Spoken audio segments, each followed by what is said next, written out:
Meninas, muito boa tarde. É um prazer enorme ter vocês duas aqui hoje. Nosso primeiro programa e agora doutor. É um sonho nosso sendo realizado aí depois de pouco mais de um ano da inauguração do Eco Medical Center. Então, é um prazer muito grande ter vocês aqui representando todo o corpo clínico do Eco, que hoje são mais de 200 médicos já, mais de 15 mil consultas e mais de 115 mil exames em um ano. E é só o começo, a gente vai chegar muito longe ainda. Meu nome é Patrick, eu sou um dos gestores do Eco Medical Center, represento aqui toda a equipe, gestores, sócios. Aproveito para deixar um agradecimento especial a todo mundo que vem transformando essa experiência aí maravilhosa para médicos, pacientes. E hoje eu vou me colocar aqui muito mais como pai da Maia, pai da Helena, minhas duas filhas, que tem uma 3 anos, a outra 1 ano e meio. Inclusive, uma delas já foi atendida pela doutora Juliana, em breve estaremos aí com a doutora Alessandra também. Bom, hoje estamos aqui com as convidadas muito especiais para falar sobre alergias e doenças respiratórias. As médicas do Eco, que são a doutora Juliana Murata, médica pediatra pneumologista, especialista em alergia e imunologia, e a doutora Alessandra Vieira, médica pediatra com especialização em dermatologia pediátrica. Bom, vamos começar agora conversando um pouquinho, mas primeiro eu queria que vocês se apresentassem. Podemos começar pela doutora Juliana, depois a doutora Alessandra. Claro. Muito bem-vindas. Obrigada. Meu nome é Juliana Murata, então eu sou obrigada pelo convite. Sou pneumologista pediatra e alergista e imunologista ali na Eco, e é um prazer estar aqui hoje. Obrigado, doutora. Boa tarde, Patrick. Boa tarde, ouvintes. Obrigado pelo convite, mais uma vez. Eu sou pediatra do Eco Medical Center. Lá, a equipe de pediatria está pronta a atender desde as consultas de rotina até essas patologias, inclusive as que vamos falar hoje. Então, acho que nossa conversa vai ser bem bacana. Bom, falando um pouquinho do Eco Medical Center, o Eco Medical Center é um centro médico onde a gente tem mais de 30 especialidades integradas, todos os tipos de exame, onde o paciente consegue completar toda a sua rotina em um só local. Então, aquela ida e vinda, né, faz consulta aqui, volta exame lá, retorna, volta de novo. O Eco Medical Center nasceu com o propósito de resolver esse problema hoje do paciente, do médico também, que às vezes tem que circular entre hospital, clínica, consultório. E vai ser um prazer muito grande ter vocês lá. Quero reforçar também que quem tiver dúvidas, perguntas, siga a gente nas redes sociais, @ecomedicalcentercwb. Vai ser um prazer muito grande poder tirar a dúvida de vocês aqui e para mais dicas de saúde também. Nós vamos estar lá no Instagram todo dia, sempre gerando conteúdo de diversas especialidades, hoje em especial na parte pediátrica de alergia e imunologia. Obrigado pela presença de vocês aqui e agora a gente vai começar a responder algumas das perguntas. A gente abriu uma enquete no Instagram, então muitas perguntas vieram do público, que é bacana essa participação dos pacientes, pais e mães. E uma primeira pergunta é como a gente consegue hoje diferenciar a alergia de um resfriado comum no caso de crianças? Vamos começando então, sentido horário. Primeiro, doutora Alessandra. Tá certo. Eles realmente têm sintomas muito parecidos, né? A tosse, a coriza, o prurido nasal, a coceira, né? No nariz, nos olhos. Mas o que diferencia um do outro é que o resfriado comum, ele é causado por um vírus. Então, ele pode ter junto febre, sintomas de dor no corpo, a criança ficar muito irritada, né? Além de tudo, familiares ou contactuantes da criança também podem estar doentes. A gente vê isso na história, tá? Então, são maneiras de diferenciar. Legal. E outra coisa, assim, é que às vezes na alergia a gente consegue ver o que foi o desencadeador. Então, mexeu numa roupa que estava guardada, então aquele lá foi o fator que desencadeou a crise de rinite. E aí, usando um antialérgico, 2 dias, os sintomas já cessaram completamente, assim, né? Diferente Exato. do resfriado, que tem que esperar o nosso sistema imunológico agir, melhorar, e aí para resolver completamente o problema. Então, assim, às vezes o tratamento e perceber na história o que aconteceu, para começar, vale bastante a pena para diferenciar um do outro. Entendi. E eu estou com as duas agora naquela fase de escola, e aí eu acho que é muito mais, então, o resfriado, né? Aquela questão da criança vai para a escola e começa em cadeia. Vem uma, depois vai a outra, uma passa para outra, o pai pega, a mãe pega. Esse é mais o resfriado. O resfriado. E a questão alérgica, ela é mais pontual. Ela é mais pontual. Assim, a ideia é a gente falar muito no linguajar do leigo, então eu quero fazer perguntas assim, bem... O pai perguntando, assim, minha filha está lá, a diferença, o que você diria como maior característica para diferenciar? Ela está resfriada ou é uma crise alérgica? Aliás, passei por isso recentemente, né? Tive lá com a doutora Juliana por isso, falei, não sei o que ela tem. E assim, muitas vezes a criança alérgica, ela tem uma mucosa um pouquinho mais sensível do que as outras crianças. Então, ela produz mais muco que todo mundo. Então, parece que é uma coisa um pouquinho mais arrastada, assim. E aí já pega outro resfriado, daí fica um pouquinho mais arrastado. Por isso que é importante, principalmente nessa época de outono e inverno, fazer o tratamento das doenças alérgicas bem bonitinho para a gente poder encurtar os sintomas, as crianças terem um período assintomático também, assim, sabe? Então, acho que tudo isso em conjunto é importante a gente avaliar. O que eu percebo lá em casa um pouco é isso, que acho que a doutora comentou, né? Quando é um resfriado, esse sintoma da coriza, da tosse, ele é uma tosse mais pesada, a criança fica mais abatida, mais xoxa, né? E quando é alérgico, foi aquele caso recente da Helena, não.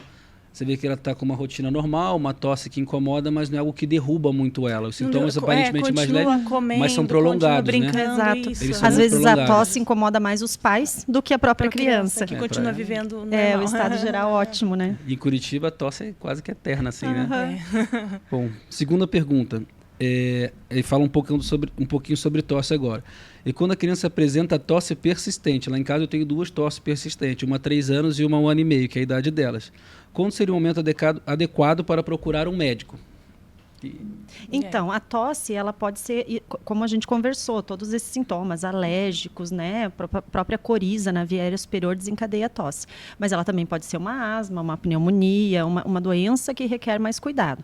Então, quando a tosse ela vem seguida com febre, a mais de 48, 72 horas, quando tem dificuldade para respirar, esforço respiratório, as crianças maiores falam falta ar para respirar.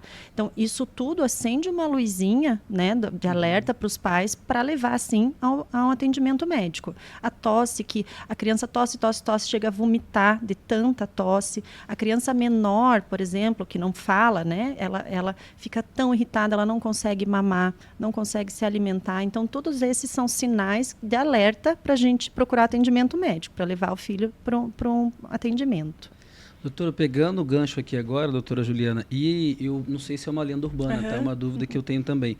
Quando a criança, já me falaram, se a menina tiver com a barriguinha com a respiração mais ofegante e curta, é sinal de que ela pode estar com uma pneumonia desencadeada por um resfriado ou uma alergia. Isso é verdade? É um sinal a ficar atento ou é uma lenda urbana? Com certeza. Então, existem alguns sinais assim que a criança pode demonstrar que ela está com dificuldade para respirar.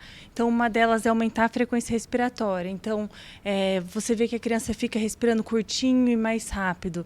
E aí tem outros sinais, são os de esforço respiratório. Então, a criança pequenininha, a aleta nasal abre e fecha. Então, sinal que ela está usando todos os músculos do corpo para respirar. E aí, bem como você falou, assim, a barriguinha levanta e desce. Aqui no pescoço faz um buraquinho, as costelinhas ficam mais fácil de ver. Então, esses são sinais que a criança está com alguma dificuldade para respirar. Pode ser tanto uma crise de asma, uma pneumonia, alguma outra causa que está dificultando a respiração dessa criança. Obrigado. Muito esclarecedor essas perguntas também. Eu vou tirando as dúvidas aqui conforme eu vou evoluindo na pergunta do público.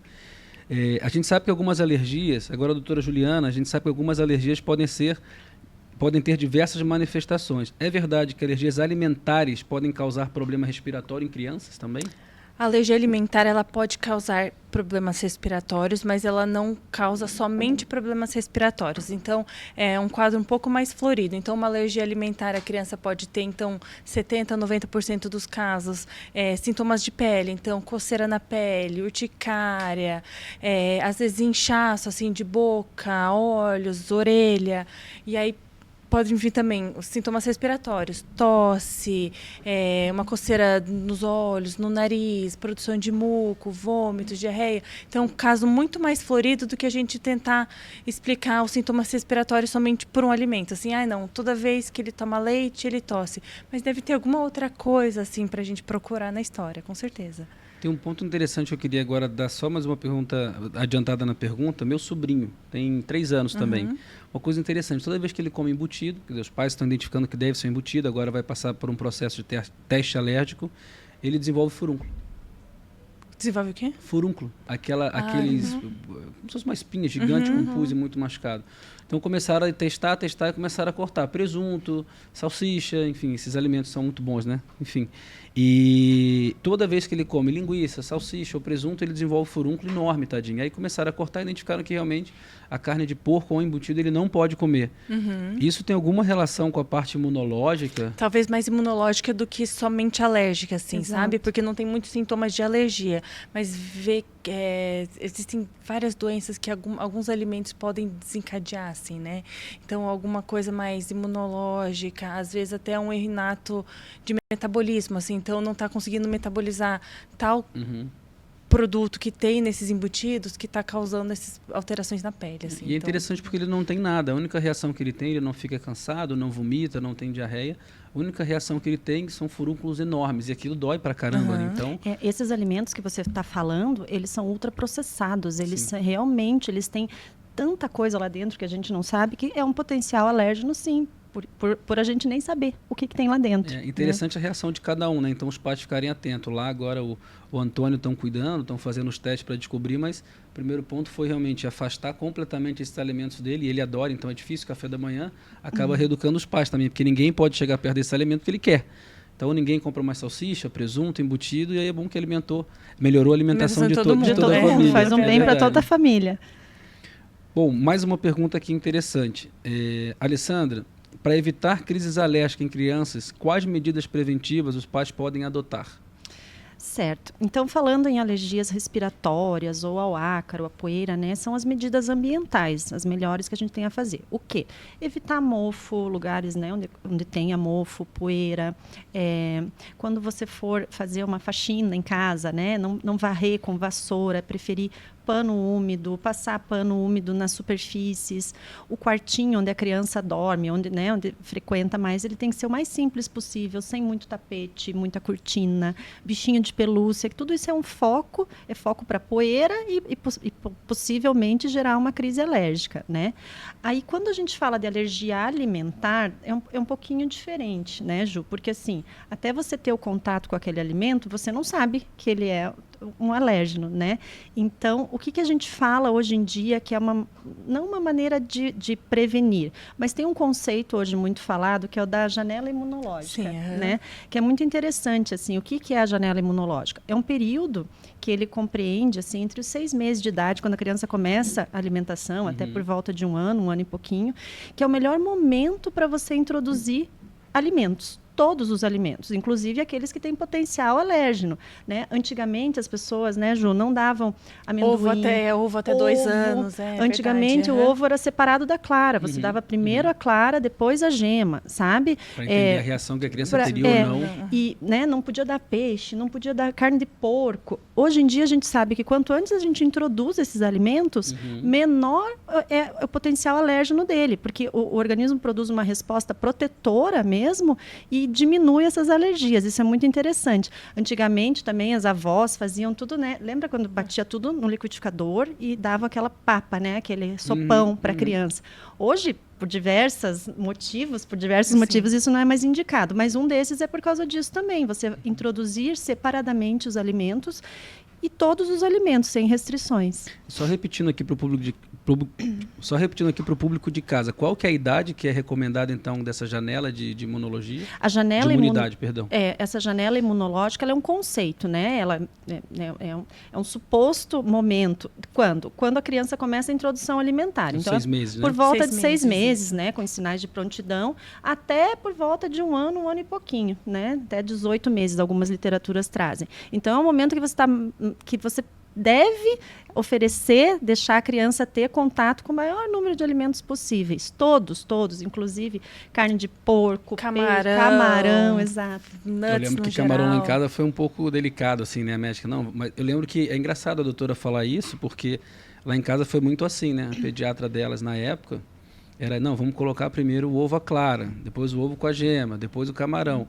Ela foi colocando tudo, ela não fez restrição nenhuma, mas ela vai colocando em etapa até para a gente entender qual que o organismo dela vai ou não responder de maneira alérgica ou vai se adaptar. Graças a Deus, nenhuma das duas nunca tiveram nenhuma alergia, fora a amoxicilina, né? É um caso raro, mas a Maia tem alergia à amoxicilina. Então... Antigamente, esse conceito ele é muito atual, né? Antigamente, eu também introduzi alimentação no meu filho de uma forma diferente, que já é um pouquinho mais velho. Eu fui papinha batida com tudo, que eu me lembro. Minha mãe fala que tinha que bater na mão, espremer na mão, era aquela papinha. Por isso que a gente vai se atualizando, né, Patrick? Cada vez mais para não ficar parado no tempo e fazer as coisas que não são mais indicadas. E lá em casa, assim, a gente teve um cuidado muito grande também deu um trabalho danado agora, já estão grandinhos, mas fazer tudo em casa, assim, a gente nunca deu nada processado, nada industrializado. Ótimo. Então, o que eu falo, nossas pequenas férias eu fico o dia inteiro na cozinha fazendo comida, mas hoje eu observo, assim, restrição alimentar delas, 0, elas não comem de tudo, comem bem, as duas estão sempre acima da média do peso.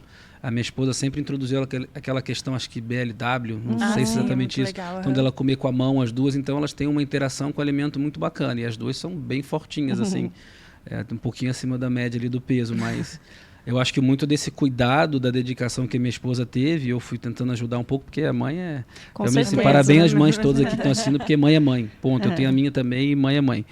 Então, sempre tentando ajudar muito, mas eu acho que isso faz muita diferença, o contato com o alimento, o alimento natural, não processado. Vai à feira toda semana, vê o dia que eu desconto no mercado. E tem um bom relacionamento com o alimento, assim, né? E não ter medo dele, ou se ninguém come, por que teu filho vai comer também? Se ninguém em casa come tomate, por que teu filho vai comer? Então, que todo mundo na família entre no mesmo processo alimentar saudável, né? Quanto mais descascar, eu sempre digo, mais descascar e cortar o alimento, porque esse, né, que é mais in natura, do que abrir um pacotinho, né? Isso é muito melhor. Dá mais trabalho, mas vale muito mais a pena. O ruim é que quando chega ali 1 ano e meio, 2 anos, começa as festinhas, aí começa a criança a desvirtuar. É muito difícil, né? A gente lá em casa não tem nenhuma restrição muito grande assim com doce. A gente controla de segunda a sexta e final de semana dá uma aliviada assim, né, no doce, na batatinha. Mas é muito difícil também, porque é uma tortura para eles, né? Vai para a festinha, come, conhecer o açúcar é bem complicado. Então, lá em casa, a gente é flexível, atento, mas flexível. Mas tem que ser assim, né? A criança tem que viver também, né? Ser normal. Então, brincar, comer de tudo, sem também ficar com medo do alimento, né? Eu acho que isso é bem importante. Porque eu brinco, às vezes dá uma enjoadinha, uma dor de barriga, mas é da vida. A vida também tem disso, a gente vai superando. Meninas, excelente assim, as respostas. É bom porque eu, como pai de 2 pequenininhas, aqui para mim está sendo maravilhoso, está sendo ótimo. Espero que o público de casa também esteja gostando. E lembrando, quem quiser conteúdo, todas as semanas, todos os dias a gente vai estar colocando lá, @ecomedicalcenter CWB. Vai ser um prazer ter vocês lá com a gente. Mais uma pergunta. Para um diagnóstico preciso, quais são os principais exames utilizados para identificar alergia respiratória em criança? Agora, doutora Juliana. Então, alergia respiratória em criança, a gente sabe que tem os grandes alérgicos. Não adianta a gente ficar procurando coisas que a criança não tem contato, né? Então, os principais alérgenos são os ácaros, os pólens, os fungos e mais raramente, assim, a caspa dos animais, gato e cachorro principalmente. Então, para fazer o diagnóstico da alergia respiratória, claro, tem a história clínica, ver os sintomas, ver como que anda o ambiente, mas a gente pode fazer aí os testes alérgicos, tanto na pele, que é o prick test, como a identificação do IgE específico para esses componentes no sangue. Uma pergunta sobre isso, eu já li também uma vez, né? É legal que sai muita coisa por aí, é legal a gente esclarecendo. Essa parte de animais, eu tenho um cachorro em casa, tinha 2, agora infelizmente só 1. Dizem que é bom, eu li que é bom você ter animal em casa desde pequeno, porque isso ajuda a criança a desenvolver, de certa forma, assim, uma defesa natural a essa questão do pelo, enfim, desde pequenininho o corpo reage e cria, vamos dizer assim, uma camada protetora. Isso é verdade ou é lenda? O que os estudos, na verdade, mostram. Se a criança tem contato desde o nascimento com esse tipo de alérgeno, tem mais chance da criança gerar uma tolerância a isso do que desenvolver uma alergia. Ao contrário de uma criança que já tem algum potencial alérgico e introduzido com um animal assim com, 3, 4 anos. Pode ser que, nesse caso, a história seja um pouquinho diferente. É interessante que encaixa um pouco a questão da janela imunológica, né? Não é só a parte alimentar, mas também aí indo para a parte respiratória. Funciona como o mesmo conceito, né? Quanto antes a gente tem exposição aos alérgenos, melhora a nossa resposta imune protetora e não de uma reação alérgica. Entendi. É que existe uma ideia de marcha tópica, né? Então, que a gente sabe que às vezes tem um segmento das doenças alérgicas e uma parece que vem puxando a outra. Então, começa com a dermatite atópica, depois uma alergia alimentar e depois pode vir a asma e a rinite. Então, se a gente conseguir, às vezes, bloquear o desenvolvimento dessas alergias no meio dessa marcha tópica, eu acho que para o resto da vida da criança é muito melhor. Então, assim, claro que ter contato com os pelos e a caspa do animal é benéfico desde o nascimento, sim, mas Já o ácaro já também não é uma coisa assim Uhum. tão legal ter em casa, né? Fungos também deixa quieto, assim, né? Melhor não ter contato desde o nascimento. Eu acho que o que é importante é que a criança não é criada numa bolha, Sim. né? Ela tem esse contato e que é claro que deve ser um contato moderado, né? Saudável, Saudável, é. Exatamente. É que o brinquedo você faz aquela proteção inteira, lava a chupeta, igual o primeiro filho, né? Aí você ferve tudo. Aí 2 dias depois ela tá com a chupeta dentro da água do cachorro, na ração, come a ração. Você fala, bom, ele vai desenvolvendo uma certa resistência também a isso, né? Na época Acho que que eu você fazia, cuidar demais, limpar fica demais, difícil. a criança não desenvolve Você não imunidade tem controle, assim. Quando eu fazia plantão, eu lembro que eu cheguei e tinha uma criança lambendo, assim, a cadeira do pronto-socorro, assim. Se não vai pegar nada ali, você tá com a imunidade em dia, assim, né? Vamos lá, continuando. Vocês falaram um pouquinho sobre a questão de umidade, fungo, ácaro, pólen. Só faltou o frio, que acho que está agregado. Então, assim, estamos em Curitiba, para quem não sabe e é de fora. O Ecomedical Center, a primeira unidade é aqui em Curitiba, no bairro da Água Verde. Então, assim, temos um ambiente perfeito, né? Diria assim, para desenvolver doenças respiratórias, enfim, alergias. E eu tenho isso lá em casa. Então, com essa questão, o quanto que o frio, é uma pergunta também que não está aqui, tá? Então, uma pegadinha para vocês. O quanto que o frio impacta também no desenvolvimento tanto das doenças respiratórias e depois a doutora Juliana pode dar seguimento na questão das alergias.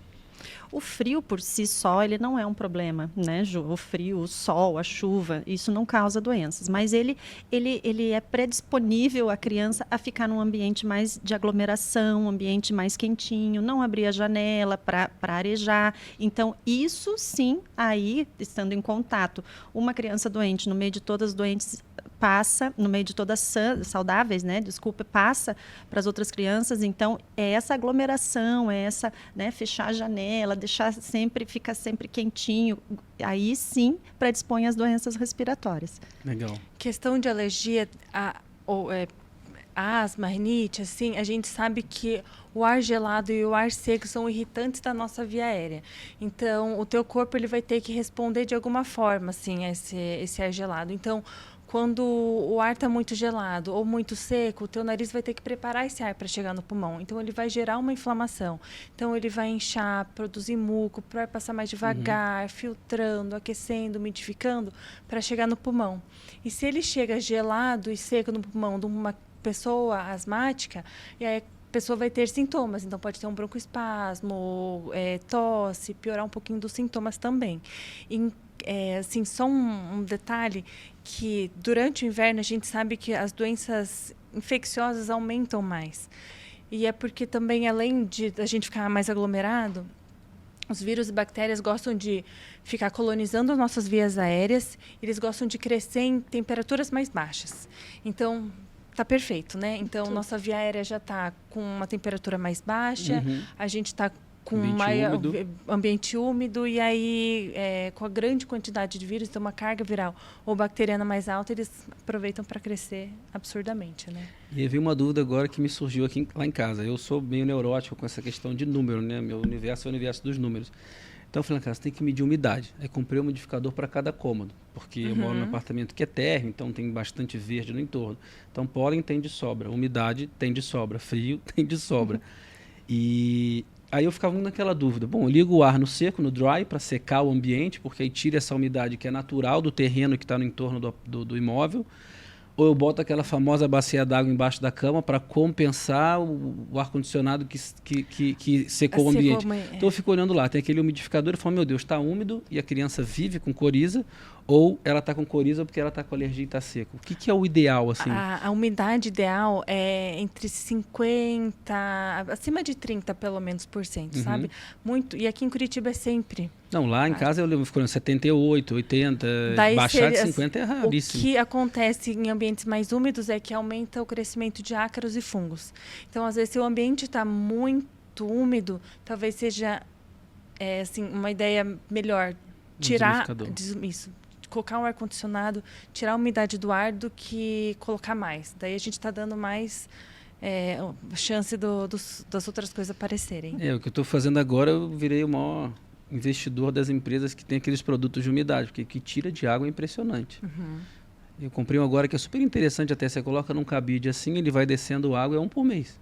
Então, cada armário tem 2 e cada um, ele tira de cada armário, eu tiro de cada armário 1 litro de água por mês. É muita coisa, É né? muita É coisa. muita coisa. É muita coisa. E essa umidade que o ácaro e o fungo adoram crescer. Eles gostam de, assim, mais ou menos o mesmo tipo de ambiente. Mais quentinho e mais úmido. Então, acho que agora eu vou ter que partir para um desumidificador mesmo. ou um ar-condicionado, né? Que tira bem a umidade. Mas aí no frio de Curitiba, coitado, congelar as crianças igual um picolé, né? Que já está 15 graus lá fora. Tem que ligar o ar quente. Ar quente, Então, mas aí o ar quente, eu fico nessa dúvida, porque ele seca o ambiente, mas ao mesmo tempo aí seca demais. É uma luta inglória, né? Mas assim, se controlando a umidade, fica, acho que mais tranquilo, mais seguro, assim. Acho que vou ter que trocar de apartamento, então. E prepara o ambiente antes, não precisa a criança dormir com o ar sim. ligado, com aquilo. Prepara antes para daí dormir mais. O que eu sou doido lá em casa, que minha mulher até reclama, assim, eu acordo de manhã, todo mundo acordou, eu abro todas as janelas. Então dá aquela ventilada no ambiente. Isso. Todo dia eu faço isso. Abro tudo, depois vem a menina que trabalha e vem fechando. Mas eu deixo entrar sol, deixo bater sol. E fico nessa luta da umidade, ar-condicionado, aquecedor, os negocinhos lá, coletor de umidade.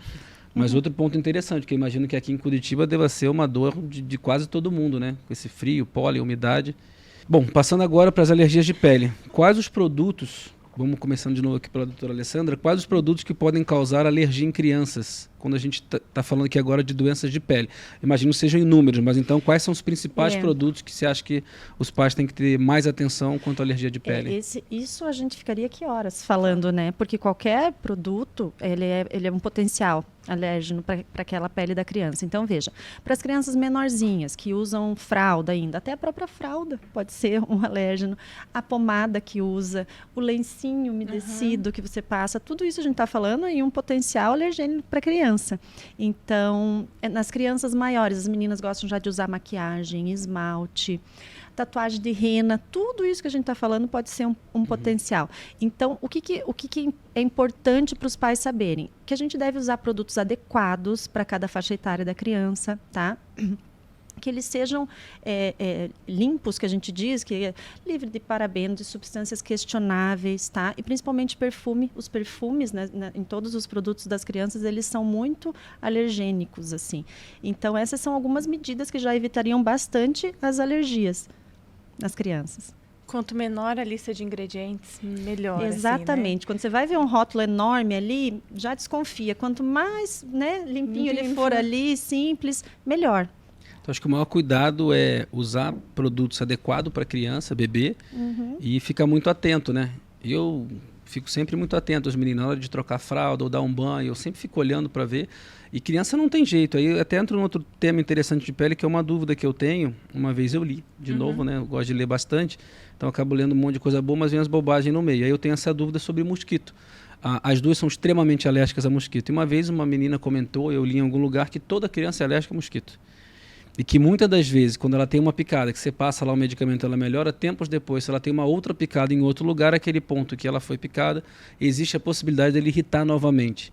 Faz sentido isso, doutora Juliana? Toda criança é alérgica a mosquito e existe essa questão de depois de ser mordido em outro lugar, aquela primeira mordida inchar de novo? O que acontece é que na saliva do mosquito tem produtos, né, componentes que podem fazer uma reação alérgica, sim. Então, a maioria das crianças realmente são alérgicas. Mas não é uma alergia que, na grande maioria das vezes, não vai colocar a criança em risco de vida. Então, não é igual abelha, formiga, vespa, que pode fazer uma anafilaxia. Vai realmente fazer uma lesão maior. Tem crianças que fazem várias bolinhas ao mesmo tempo quando levou uma picada. Em casos mais graves, tem crianças que têm dor de barriga, febre também. Mas a maioria é benigna. Faz uma lesãozona grande, coça pra caramba, incha, mas tende a resolver. O que acontece é que em alguns casos, a criança é mais sensível. Então, uma picada, às vezes, reativa outras ou aparecem várias bolinhas no corpo, assim, sabe? Que não foram 10 picadas na criança. Foi uma que gerou várias outras picadinhas. Assim, são reações normais. Isso é porque o sistema imune da criança, ele é imaturo ainda. Então, ele não sabe reagir de uma maneira. Ele reage agressivamente, né, a esse componente.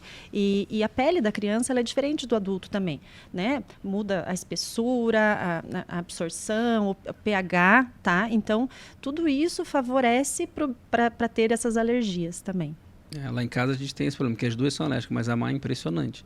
O mosquito morde daquelas bolhas assim de água, que depois estoura, seca, mas você vê que incomoda muito. Isso tende a melhorar com a idade, assim, também, sabe? Então, a gente deixa de ser tão reativa à picada do mosquito.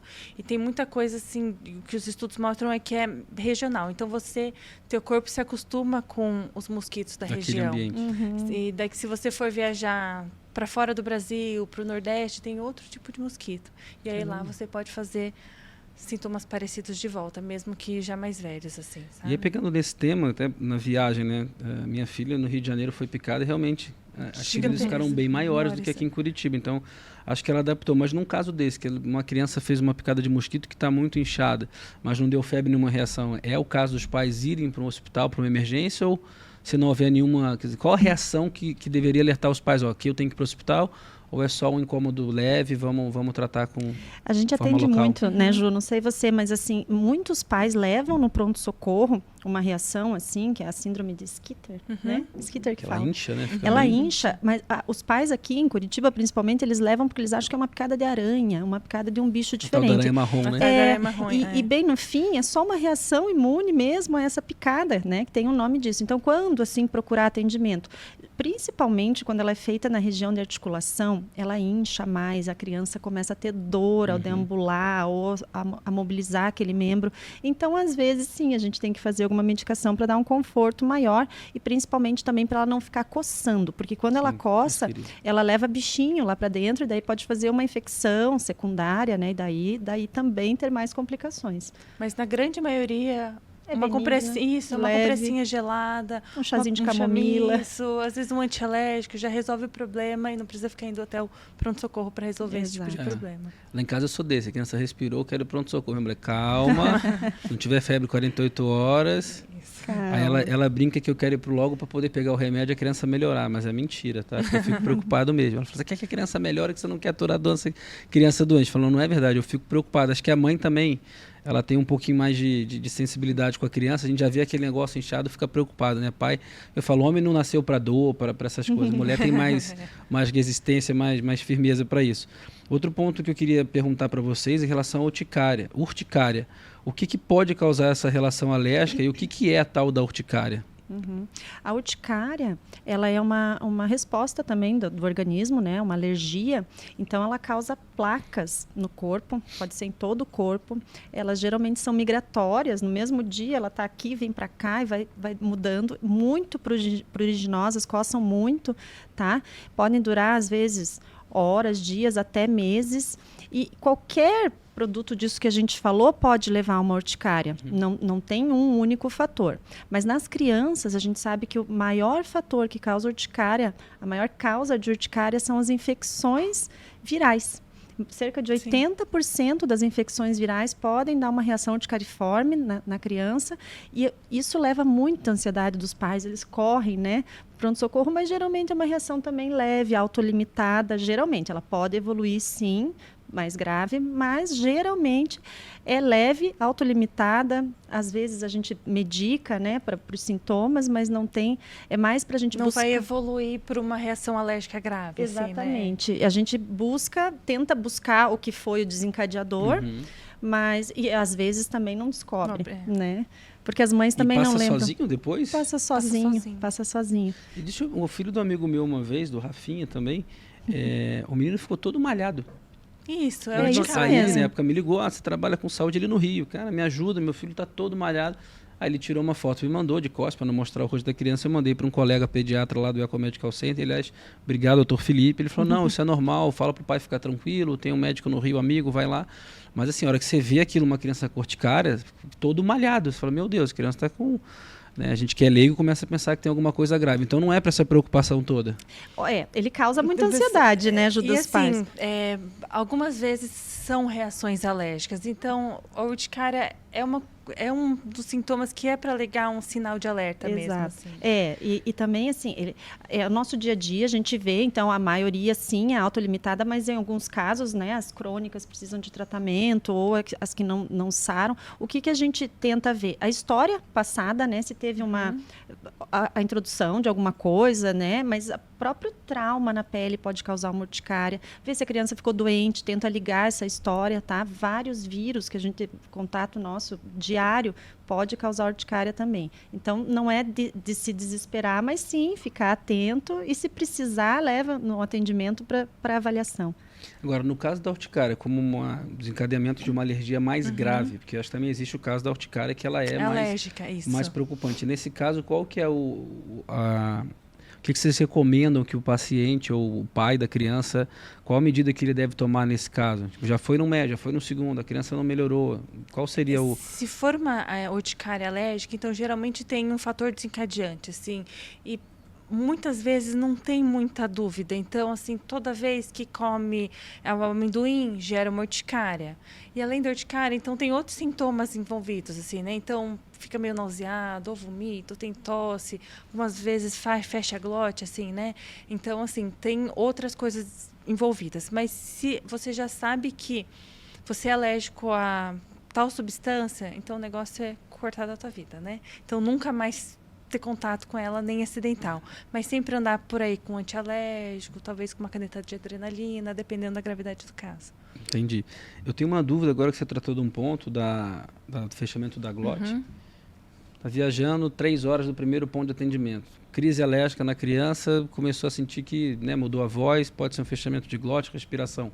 Existe alguma manobra que possa ser feita até que você consiga encaminhar essa criança para um atendimento de emergência? É difícil, né? Porque isso é uma emergência médica. Emergência médica. Então, se você tiver um antialérgico em mãos, pode oferecer um corticoide, mas o ideal é ter um atendimento médico assim de emergência, uma emergência alérgica. Porque isso que você está falando, Patrick, é considerado uma anafilaxia, né? E isso, o tratamento da anafilaxia é com adrenalina. Entendi. E a adrenalina é uma medicação intra-hospitalar, né? Sim. Ou nesses casos de ter a caneta, se você já sabe que é alérgico, você leva a tua caneta para onde você for. Se estiver viajando, nos aviões tem, nos navios tem, várias coisas, né? Assim, tem. Só que você está de... Isso faz parte da caixinha de emergência, faz parte, mas né? se você está de carro, né, indo para a praia, aí você tem que parar em algum lugar perto, porque é potencialmente fatal. Mas assim, não sei se vocês vão concordar, mas é recomendável. Então, para quem vai fazer uma viagem longa, que esteja assim, distante de algum ponto de atendimento, uma fazenda, enfim, é interessante que vá ao pediatra ou alergologista antes e faça uma consulta para que tenha pelo menos algum tipo de antialérgico ali para uma emergência, né? Porque se você está 3 horas... Ou pelo menos alguma orientação, assim, alguma orientação, do que fazer, né? claro, Estudar qual local mais próximo. Eu, quando vou viajar, sempre vejo onde eu estou, né? Qual o hospital mais próximo, qual a emergência. Levo lá um kitzinho de remédio, principalmente se eu estou indo para fora do Brasil, que às vezes tem medicamentos diferentes.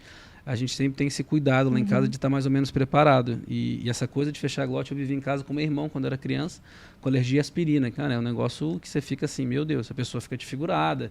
Né? Não é só interno, ela acontece externo também. Então mudou a fisionomia, a gente correu para o hospital. Enfim, e é uma emergência, assim, é uma emergência, tem que mas estava na isso capital, foi tudo muito rápido, muito fácil. Mas se estivesse num lugar longe, seria bem mais complicado. Bem mais complicado, né? Bom, agora voltando um pouquinho para a alergia alimentar, o conteúdo muito bacana. Eu estou aqui adorando porque eu estou tirando um monte de dúvida dessas lendas urbanas. Mas que é interessante, um ponto que eu tive um podcast que eu participei aqui com o Dr. César. Aliás, Dr. César Berg, obrigado mais uma vez pela parceria e pela oportunidade. E falando sobre esses grupos de WhatsApp, né, que tem um lado bom e um lado ruim. Então, hoje, muita gente se automedica, muita mãe com mãe, ou pai com pai, fica discutindo, eu usei isso no meu filho, usei aquilo no meu filho. E uma coisa que a gente sempre colocou muito, gente, se seu colega fez alguma coisa, não quer dizer que aquilo para o seu filho, para você, para o seu familiar vá funcionar. Então, procure um especialista, né? O Ecomedical Center tem a facilidade de ter mais de 30 especialidades num só local, todo tipo de exame, essa facilidade de encaixar consultas, atende os principais planos de saúde. Então, a automedicação é um perigo muito grande. Eu vi isso em casa, muito negócio de grupo de WhatsApp. Minha filha teve isso, meu filho teve aquilo. Eu falei, cada filho é um filho. A nossa nós vamos tratar com o médico, vamos avaliar. E, graças a Deus, tem tido bastante sucesso por esse cuidado. Bom, voltando para as alergias alimentares. Doutora Juliana, como saber se meu filho tem alguma alergia a alimento, além daqueles testes que a doutora comentou? Tem alguma outra maneira ou realmente essa questão da introdução e avaliando como ela reage? Alergia alimentar, então a gente tem que entender que nem só um exame positivo vai diagnosticar uma alergia. Então, às vezes, eu vou lá, coleto por acaso um IgE específico de camarão e vai vir positivo. Mas se eu como camarão e não tenho nenhum sintoma, então eu não sou alérgica. Eu só tenho uma sensibilidade e só, sabe? Então, são vários fatores que a gente tem que levar em conta. Então, a história clínica, se toda vez que tem contato com o alimento, vai ter esses sintomas. A alergia alimentar é uma doença imunológica, assim, né? Então, às vezes, pequenos traços já te fazem sintomas. Então, toda vez que você tiver contato, você vai ter sintomas. Então, ter uma história clínica compatível. E aí, claro, para diagnosticar, o ideal é ter ou um teste de pele ou um exame de sangue positivo para alergia. E normalmente a alergia ela é imediata, assim, né? Uma coisa... Geralmente em segundos, minutos, no máximo 2 horas depois, alguma coisa já apareceu. Entendi. Você falou um ponto que eu tenho dúvida. Qual que é a diferença de sensibilidade alimentar para alergia alimentar? Então, tem a intolerância alimentar e a alergia alimentar. A alergia alimentar são sintomas bem mais floridos, assim, na minha opinião. Então, tem pele, 70% das crianças, dos pacientes alérgicos, né? Tem coceira, urticária, sintomas respiratórios, gastrointestinais. Já a intolerância é o teu corpo não conseguindo digerir algum tipo de alimento. Então, por exemplo, lactose. Você não tem enzima que digere o leite. E aí você pode ter sintomas de ficar estufado, gases, diarreia, mas não é uma coisa que vai levar, que vai colocar a tua vida em risco, assim, exato, sabe? Então é um pouquinho diferente. A alergia ela tem um impacto muito mais agressivo do que uma intolerância ou uma sensibilidade, né? O diagnóstico de alergia alimentar, às vezes, para uma família, é um impacto bem importante, assim. Falar para alguém assim, olha, nunca mais você vai comer gergelim. Puxa vida. Como assim, né? Nunca mais eu vou comer gergelim? Aonde tem gergelim? Então, gera uma ansiedade na família inteira, assim, né? E é importante trabalhar tudo isso em conjunto com o médico. Eu tenho um caso interessante que eu também não posso deixar de falar. Tem um grande amigo meu, Tiago, e ele tem alergia à casca do camarão. Então, a gente várias vezes viajando, não, tem camarão, não tem problema, mas se tiver a casca, a alergia dele é a casca do camarão. É a tropa mesmo, Tem vários componentes, né, do camarão. O camarão sem casca ele come. Se te tocar na casca, mas assim, ele fica desfigurado também. E tem do camarão é interessante, que existem vários tipos de camarão. E tem gente que é só, por exemplo, alérgica ao camarão rosa. Exato. Então, beleza. É alergia seletiva, né? Esse você não come. Já o camarão pequenininho, beleza. É engraçado, interessante. Bom, outra pergunta aqui muito interessante em relação... quais são os alimentos mais comuns que costumam causar alergia em crianças? Existe essa relação? Tem alguns alimentos que a gente conhece, né, Ju? Assim, o camarão é por exemplo, o leite, as oleaginosas, né, o amendoim, as nozes, castanhas, o ovo, né, a clara do ovo principalmente, né? Então, são alguns dos top, né, que a gente fala, assim, mas... qualquer alimento, como a gente está falando aqui, pode causar um potencial alergênico. Exatamente. Antigamente falavam dos top 5. Hoje em dia, até o FDA, né, já virou top 9. Então, é o leite, o ovo, amendoim, castanhas, soja, trigo, gergelim, que mais que falta? Camarão, frutos do mar, são 9, crustáceos, são 9 os tops. Eu tô rindo aqui, porque quem está aqui com a gente hoje também é a Kelly, nossa gestora de marketing. Dos 9 aí, você passou nos 9? Tem um monte, né? Você tem um monte? Gabaritou, quase gabaritou, 50% da nota dela. E você sabe que as mães, elas perguntam muito assim, elas chegam, né, com ansiedade assim, doutora, eu tenho alergia a camarão, meu filho vai ter também? E isso é uma coisa que não sei. Nem sempre. A ciência ainda não consegue explicar. Tem um fator genético, claro, mas nem sempre. Então, nem sempre. Mas agora tem uma pergunta legal, que é a questão da amamentação, né? Por exemplo, a mãe tem intolerância a alguma coisa. Ou, perdão, desculpa, a mãe não tem intolerância a alguma coisa. Por exemplo, sei lá, queijo. Ela comeu queijo e amamentou a criança. Existe alguma relação da criança poder ter essa intolerância e no leite passar e a criança ter disenteria? Eu já li também umas coisas meio doidas, assim, se a mãe come tal coisa, na amamentação passa para a criança, por isso que ela tem dor de barriga, porque ela tem intolerância a tal coisa que a mãe comeu. Existe a gente está falando da alergia à proteína do leite de vaca. Isso é muito comum. A gente nem combinou. Sincronizado. Isso é comum, né, no dia a dia, assim. Por que a mãe não tem alergia? Mas a criança, quando tem contato com essa proteína, então, quando a mãe ingere leite ou, né, ou os derivados do leite, o queijo, como você falou aí, ela pode ter essa sensibilização, sim. Então, a gente não exclui o leite materno. Não é o leite que é o alérgeno, né? A gente tira da mãe, da dieta da mãe, esses alimentos e continua amamentando a criança. E a reação. O legal da alergia à proteína do leite de vaca, a Ju sabe melhor do que eu ainda, especialista, mas é que ela muitas vezes é transitória. Ela né? cura sozinha. Ela cura assim, né? Então, sozinha. 70% dos casos de APLV, então alergia à proteína do leite de vaca, elas desaparecem uma hora ou outra na vida. E uma pergunta para a mãe: alergia ao leite de vaca, intolerância na amamentação. Qual é o sinal que a mãe identifica para que ela possa procurar a ajuda médica? Tem 2 tipos, né? Então, tem a PLV, que é a alergia à proteína do leite de vaca não IgE mediada. Então, são sintomas, são mais subjetivos, né?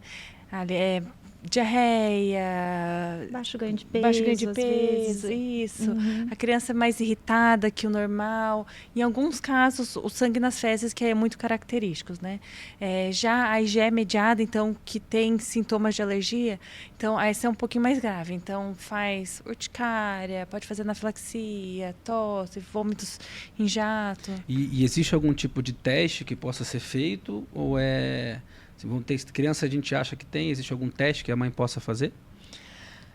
Para a PLV, se for IgE mediada, então depois dos sintomas, se for IgE mediada, a gente faz os testes ou de pele ou de sangue, mas o não IgE mediado, infelizmente, hoje não existe um exame que eu faço diagnóstico. Você o diagnóstico retira o leite e acompanha. excluir, ver como que fica, melhorou, e o pior parte é reintroduzir, né, na minha opinião. Porque assim, a criança ficou tão bem, e agora vamos ver se é mesmo, daí reintroduz e volta os sintomas.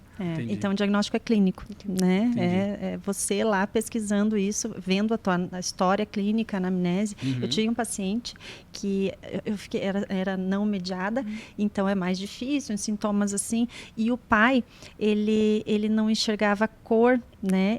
Então, ele não via que tinha estrias de sangue, ele dizia que estava normal. Coitado. E daí eu pedi para tirar uma foto, e daí eu vi as estrias pela foto, né?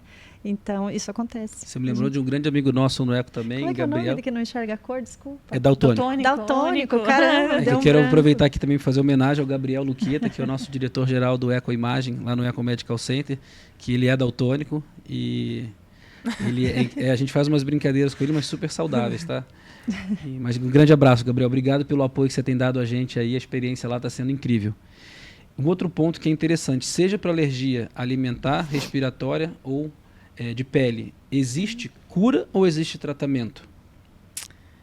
Tem algumas alergias que a gente fala já em cura, assim, porque a criança vai gerar tolerância. Então, o leite, o ovo são alergias alimentares que a gente vê cura, tolera. Depois de 75% dos alérgicos de leite ou ovo, geralmente com 6 anos já vão estar tolerando alguma coisa. Transitório. Já do amendoim, uma história diferente. Camarão é diferente. É a mesma coisa das respiratórias, assim, né? Eu tenho como praticamente curar sua alergia fazendo uma imunoterapia. Mas tua via aérea às vezes ainda vai ser mais sensível do que a das outras pessoas ao frio, à mudança de temperatura, à poluição no geral, assim, né? Então, nesses casos, né, por exemplo, das alergias respiratórias, do asma, tem tratamento, né? Não precisa sofrer com isso, dar qualidade de vida para a criança, para o adulto, enfim. Claro. Tem tratamento e outras têm a cura, como a Ju falou. Aí falando um pouco disso, eu tenho meu sobrinho em São Paulo, o Theo também, está com 11 anos agora, que tem questão de asma, bronquite, e em São Paulo aquela poluição enorme. Então o Theo sempre lutou muito com isso, aquela bombinha. E a doutora eu sei que trabalha com imunobiológico. O imunobiológico, ele pode ser utilizado também em crianças quando tem um caso de asma, doença respiratória? Nos casos de doença grave, então, né? Asma grave, a gente tem alguns imunobiológicos que já estão liberados a partir de 6 anos de vida. Então, com bastante segurança, assim, sabe? Já para dermatite atópica, existem outros imunobiológicos liberados a partir de 6 meses de vida. Então, são tratamentos bem seguros que devolvem a qualidade de vida para a própria criança, para o próprio paciente, mas para toda a família também, né? Legal. E eu vejo que, assim, agora ele está maiorzinho, mas a luta dos pais é muito grande, né? Quando ele entra na crise respiratória, todo mundo para, gera uma ansiedade muito grande. Até recentemente, no aniversário, ele começou a ter a crise da asma e estava sem a bombinha.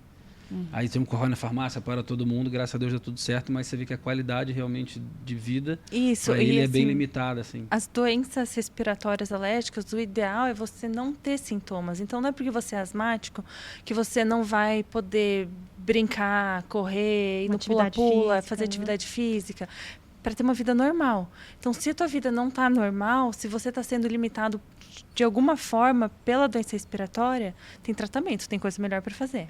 Até uma pergunta legal que eu li também em algum lugar dizendo isso, que a criança, quando ela tem asma ou uma bronquite, é recomendado que ela não faça exercícios de alto, enfim, rendimento, não jogue muita bola, não corra. Como é que a doutora muito pelo contrário. classifica isso? Isso é a lenda urbana que a gente fala. A gente tem que ter tratamento, fazer sim um tratamento adequado para a criança conseguir ter qualidade de vida e fazer tudo igual toda criança faz, tá? Então, quanto mais ela fizer o tratamento e praticar sim natação, esporte, isso melhor ainda para ela. Eu lembro quando era pequeno, tinha amigos que tinham bronquite ou asma, a recomendação sempre era isso, natação. Põe para nadar, que vai abrir os brônquios, vai trabalhar a respiração.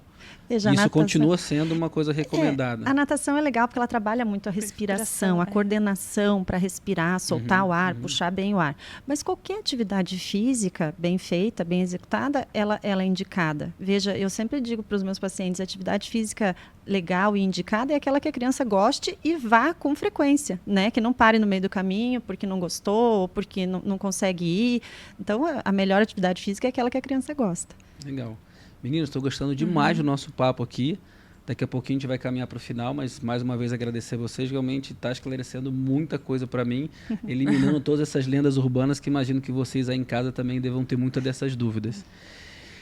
Um outro ponto aqui, refletindo sobre a nossa conversa, eu percebo que em algumas situações os pais podem se sentir culpados pelos sintomas e diagnósticos de alergia e outras doenças em seus filhos. Existe alguma relação entre esse sentimento que o pai acaba desenvolvendo e o desenvolvimento de tal condição da saúde, ou seja, o quanto que o pai atrapalha a criança por esses medos que ele acaba trazendo de outras referências, ou essa ansiedade quando vê o filho numa situação um pouco mais delicada, enfim, mais caidinho, sem respirar direito.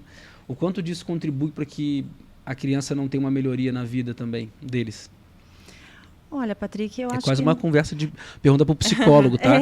Mas veio de alguém de casa, a gente tem que responder. Eu acredito que nenhum pai, nenhuma mãe quer fazer o mal para o filho. Sim. Então, não deve se sentir culpado se algum alimento deu alergia ou se algum produto que ele usou deu alergia, né? Não deve se sentir culpado. O que a gente tem que buscar é informações, como você falou, informações seguras, nada de fake news, na era das fake news, produtos mais limpos possíveis lá, rótulo que você veja que são seguros. Tanto para produtos de pele, quanto alimentos, quanto tudo, né? Isso é segurança e qualidade para toda a família, não é só para a criança, sabe? Eu acho que não deve se sentir culpado. Eu vejo muitas vezes no consultório,